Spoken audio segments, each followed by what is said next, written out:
আমি যেটা বুঝতে পারছি মেকআপ সম্পূর্ণ একটা আর্ট। আমরা হচ্ছে আর্টের কারিগর। আজকের জেনারেশনের ছেলে মেয়ে বলে কিছু হয় না, নিজের সেলফের জন্য সবাই মেকআপ করতে পারে। কলকা নিয়ে আমি রিসার্চ করি, আমি খুব ভালোবাসি কলকাকে, খুব বলতে পারো কলকার সাথে আমি রিলেশন করে ফেলেছি। তুমি শুধুমাত্র তুমি ব্রাইডালে গিয়ে কলকা করতে পারবে, একদম ভুল কথা। আমি ভালোবাসার মানুষ অনেক পেয়েছি, আর আমার খারাপ লাগার মানুষদের আমি মনে রাখি। টুডে স্টোরি এক্সক্লুসিভে আপনাদের সঙ্গে আমি পল্লবী, আর সঙ্গে যাকে পেয়েছি এই এপিসোডে তাকে আপনারা সকলেই চেনেন, মেকআপের কারিগর রাজা কুন্ডু। দাদা, তোমাকে স্বাগত। নমস্কার। নমস্কার আমার ভালোবাসার মানুষেরা। আজকে অনেকদিন পর ফার্স্ট টাইম ব্রডকাস্ট, একদম মানে যেখানে আমি একদম ফাইনালি বিচার করছি না, তুই পলিটিউন করো।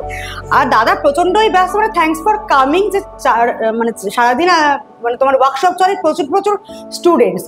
তো একটা কথা প্রথমে যেটা দিয়ে শুরু করবো, যে মেকআপ আর মেক ওভার, অনেকের এটা নিয়ে একটা কনফিউশন আছে যে মেকআপ কি মেক ওভার কি দুটোই কি এক জিনিস নাকি দুটো আলাদা, সেদিক থেকে তুমি যদি একটু ক্ল্যারিফাই করে দাও।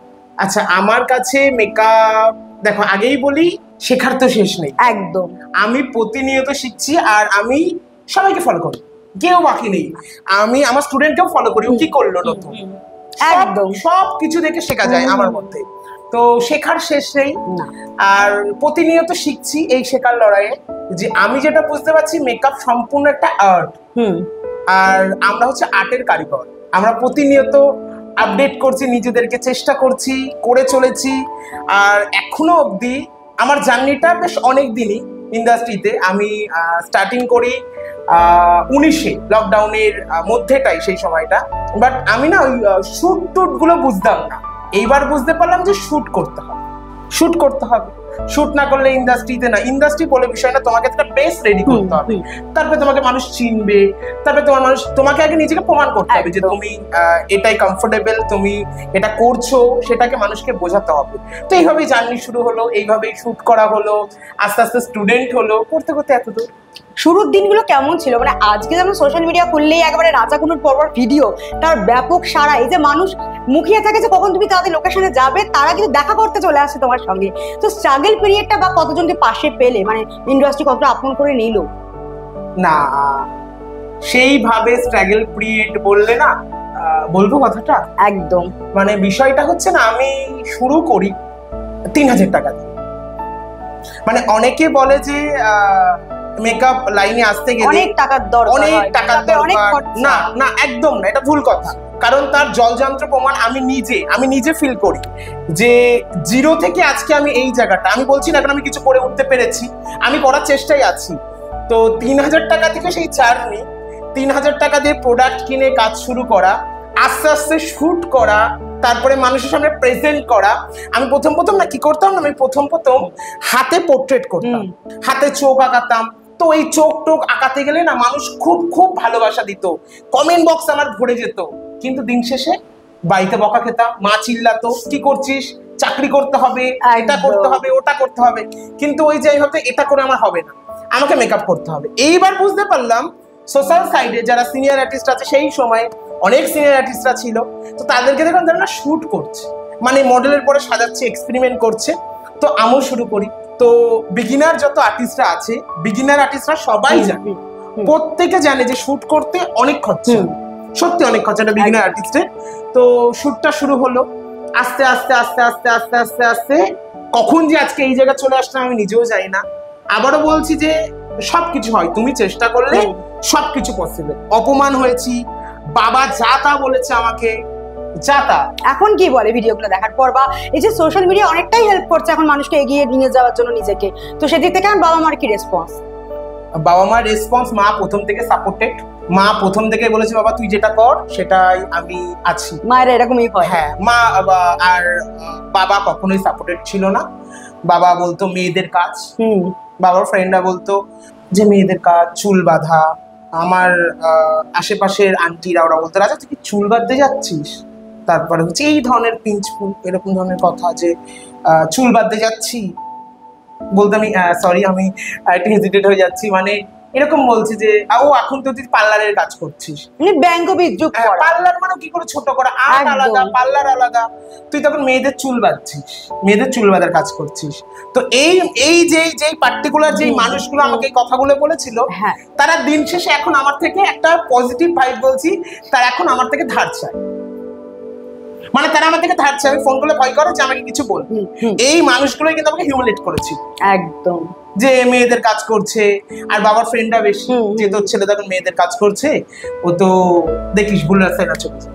এই যে মেকআপ, মানে সবাই আমরা মেয়েরা সাজতে ভালোবাসি, কিন্তু ছেলেরা কতটা সচেতন বা তারা কতটা সাজতে ভালোবাসে এই অনুষ্ঠানে মেকআপের জন্য, তারা কতটা সচেতন? দেখো, সেলফ নিজের জন্য নিজেকে রেডি করা, আমি নিজেকে খুব একটা করি না রেডি, মানে মেকআপ টেকআপ আমি কমফোর্টেবল না, কিন্তু যারা করে আমার তাদেরকে খুব ভালো লাগে, তারা করতেই পারে। আজকের জেনারেশনে ছেলে মেয়ে বলে কিছু হয় না, নিজের সেলফের জন্য সবাই মেকআপ করতে পারে। নিজেকে গ্রুমিং করবে, নিজেকে দাঁড় করাবে, এর জন্য তো আলাদা করে কোনো জেন্ডার হয় না। আর আমার কাছে কোনো কাজের কোনো জেন্ডার নেই। আমার কাছে তুমি যদি বলো না রাজা এই কাজটা মেয়েদের, এই কাজটা ছেলেদের, একদম না। সব কাজ সবাই সব কাজ করতে পারে। আর এই যে তোমার ভিডিও তো দেখা যায় তুমি একদম লোকাল ট্রেনে করেই যাচ্ছ বনগাঁ, নৈহাটি, এই সিম্পলিসিটিটা বজায় রাখো কিভাবে? কারণ তোমার এখন নাম ডাক, তোমাকে সবাই চেনে, একটা জনপ্রিয়তার শিখরে তুমি পৌঁছে গেছো, সেখানে এত সিম্পল তুমি কিভাবে নিজেকে রেখেছো? সিম্পল বিষয়টা কি, আমি ট্রেনে যাই, ট্রেনের মানুষগুলো এত ভালোবাসা দেয়, আমি যতটা পারি ক্যাপচার করি। ক্যাপচার করতে তো কেমন লাগে না, এত ভালোবাসি, যে ভালোবাসা আমি কোড়াতে বনগাঁই যাই। আমি মনে করি বনগাঁ থেকে কলকাতার জার্নি চারটেখানি কথা না, ওই বনগাঁ লোকাল থেকে কলকাতার বুকে কাজ করা, আর সেই বনগাঁ থেকে এই অবধি খুব খুব খুব স্ট্রাগল। তো স্ট্রাগল এইভাবে বলবো, সবাই সবার মতো করে স্ট্রাগল করছে। আমি মনে করি যে এই কাজটা তুমি এনজয় করে করছো না, ভালোবেসে করছো, সেখানে আর এই সমস্ত আসে না। এই যে এখন এখানে এসেছি, তো আমি ক্লাস করেই এই সময়টা আমি দিতে পারলাম। তো এই ফাইনালি এই তোমার সাথে আর প্লাস তোমার চ্যানেলে তুমি আমাকে ফাইনাল এত কোশ্চেন করছো। এই যে তুমি কলকা আর্টিস্ট, কলকা তোমার ভালো লাগার জায়গা একটা। এবার কলকা বা নকশা সেটা আমরা ব্রাইডালও দেখতে পাই, বা কোনো মাটির পাত্রে, যেটা পট পেন্টিং বলি। এবার অনেকেই থাকে যে স্টার্টিং এ হাত হয়তো কেঁপে যাচ্ছে, সেক্ষেত্রে কি খাতা পেরে নকশাটা আগে এঁকে নিলে, মানে হাত সেটিং এর জন্য কি বলবো? আমি এটা নিয়ে বলছি, কলকা সবাই শুনুক এই কথাটা, সবার জন্য এই কথাটা। কলকা মানেই শুধু ফোরহেড কলকা আর্টিস্ট, এটা একদম না। আমার কাছে এর কোনো জায়গাই নেই, যে যাই বলুক না কেন। আমি একটু হাইপার হয়ে যাচ্ছি, যাই না কেন। কলকা নিয়ে অনেকের অনেক প্রসঙ্গ আমি শুনি। কলকা শুধু তো কপালে হয়। কলকা মানেই তুমি ফোরহেড আর্টিস্ট, বা তোমাকে কেউ বেঁধে দিয়েছে, তুমি শুধুমাত্র তুমি ব্রাইডালে গিয়ে কলকা করতে পারবে, একদম ভুল কথা। আমি অলরাউন্ডার। আমি কলকা দিয়ে কলসিটা আর্ট করতে পারবো, আমি পোর্ট্রেট করতে পারবো, শাড়িতে ফেব্রিক করতে পারবো, উইথ আমার এখন ক্যাফে, বিভিন্ন ওয়েবসাইট থেকে শুরু করে ওয়াল পেন্ট, তারপর তোমার হচ্ছে এখন যেই 5 স্টার হোটেল ইভেন্ট, সব জায়গায় এখন কলকা চাইছে। আমাদের বাঙালি কালচার, যেটা হচ্ছে আমাদের বাঙালিয়ানা, আমাদের ট্র্যাডিশন, সেটা হারিয়ে যাচ্ছে। এবার অনেকের প্রসঙ্গ থাকে কি, যে কলকা আবার কেন কলসিতে হচ্ছে, কলকা আবার থালাতে হচ্ছে।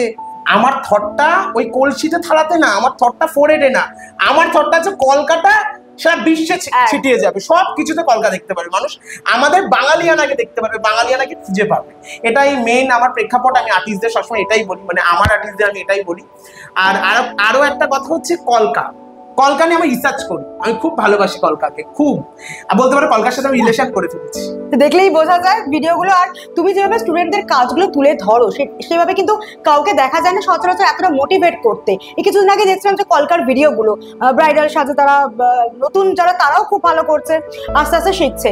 তো এবার সাধারণ মানুষকে কি বলবো, অনেকের একটা মানে ধারণা আছে যে বিয়েতে মানে কলকা মানে সেই পুরোনো দিনের সাজ, একটা ব্রাইডাল লুক, সেখানে স্টোনের বা এখন মডার্ন মেকআপে বেরিয়ে গিয়েছে। তো তোমরা যারা মেকআপ আর্টিস্ট, তোমরা তো ফেসটা দেখলে বুঝতে পারছো যে তার সঙ্গে কলকা যাচ্ছে, মানে কোনটা ভালো লাগবে। তো সেক্ষেত্রে তাদেরকে সাজেশন দাও যে তোমার এইটা করলে তোমাকে ভালো লাগবে, নাকি তাদের কথা মতোই তোমাকে চলতে হয়, যে যা চাইছে ক্লায়েন্ট তাই বলবে? না, কি হয় না, ক্লায়েন্টের চয়েস বোঝা বড় দায়, যে কি চাইছে।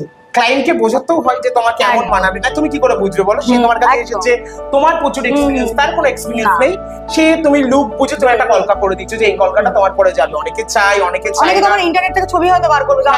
আমি এটা খুব ভুল বলি, তোমার পছন্দ, তুমি একটা ছবি দেখিয়ে কখনো একটা আর্টিস্টকে বলতে পারো না এটাই করে দাও। ফেস শেপের তো ব্যাপার, হ্যাঁ না এটাই করে দাও, এটা পসিবল না।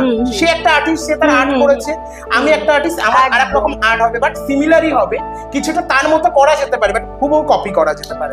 যখন কাউকে সাজাতে যাচ্ছ, তাকে সাজানোর ক্ষেত্রে অনেক সময় দেখেছি সোনার গয়নাও থাকছে, সেখানে ইয়াররিং, টিকলি, এইগুলো, এই বিশ্বাসের জায়গাটা কতটা স্ট্রং হতে হয়? বিশ্বাসের জায়গা, বড় একটা কোশ্চেন করে ফেলতে।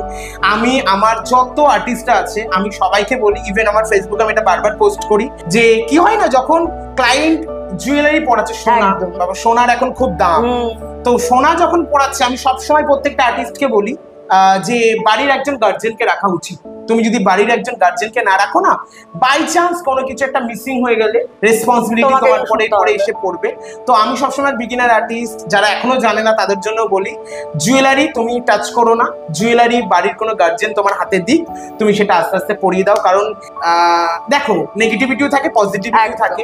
আমি বলবো না প্রত্যেকটা মেকআপ আর্টিস্ট খুব ভালো, আর আমি আবার এটাও বলতে পারবো না প্রত্যেকটা ক্লায়েন্টও খুব ভালো। এই সব মিলিয়ে আমাদের চলতে হয়, কিন্তু আমাদের সতর্কতা সবসময় মেনে চলতে হয়। এই যে মেকআপ ইন্ডাস্ট্রিটা কেমন, মানে কত ভালো মানুষ আছে, কত মুখোশ পরা মানুষ আছে, কিরকম ভাবে মানুষ? আমি এরকম কোশ্চেনে কখনো অ্যান্সার করিনি আমার জীবনে। আমি এতদিন ইন্ডাস্ট্রিতে আছি, আমি আমার সোশ্যাল সাইট থেকে আমি কখনো কিছু লিখিনি এখনো অবধি। আর আমি একটা কথা বলবো, মেনলি এটা লেখা না, সবাই ভালো, খারাপ কেউ না, আমার কাউকে খারাপ লাগে না, কারণ আমি প্রতিনিয়ত প্রত্যেককে দেখে শিখি। বিষয়টা হয় কি বলো তো, আমরা তো মানুষ, আমরা তো প্রত্যেকে মানুষ, তো আমাদের খারাপ লাগা থাকে, আমাদের ভালো লাগা থাকে, আমাদের হিংসাও থাকে। হিংসে নেই এটা কোনো মানুষ হতে পারে না, হিংসেও থাকে। তো সব মিলিয়ে না যখন এই হীনমন্যতা মানে ডিপ্রেশন কাউকে ঘিরে ধরে কোনো একটা মানুষকে, তখন এখান থেকে নেগেটিভিটিটা ছড়ায়, সেই স্প্রেডটা করে। বুঝে নাও ব্যাপারটা, সব কথার মধ্যে তো সব কথা বুঝে নিতে হয়। তো আমি এখনো অব্দি কিছু কোনো জায়গায় বলিনি, এর আগে অনেক কোশ্চেন উঠেছে, আমি অনেক কিছু শিকারও হয়েছি কম বেশি। তো আমি এখনো অব্দি আমার সোশ্যাল সাইট থেকে কোনো রকম পোস্ট করিনি। আমার সোশ্যাল সাইটটা শুধুমাত্র রেডি করা হয়েছে আমার আর্টিস্টদের জন্য, যারা আমার কাজকে ভালোবাসে, যারা আমাকে ভালোবাসে, প্রতিনিয়ত আমার কাজের আপডেট দেখে।